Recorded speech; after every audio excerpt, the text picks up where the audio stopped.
Sa oras ng pangangailangan, kami ang unang aaksyon. Sa kapwa kami laging naroroon. Pag-asa at tapang ang laging baon. Bawat isa'y sandigan.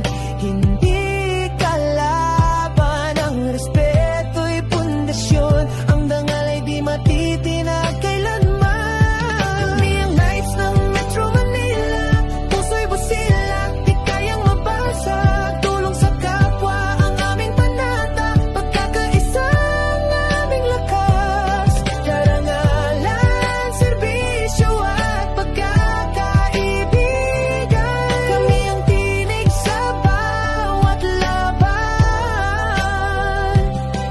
Si EJ ang simula sa kanyang puso nagmula. Ang Knights sa Metro Manila ay kanyang nilikha. Taong 2002 nagsimula ang misyon at inirehistro ito 2005 sa puso'y may layon. Hanggang nag-umpisa at sumibo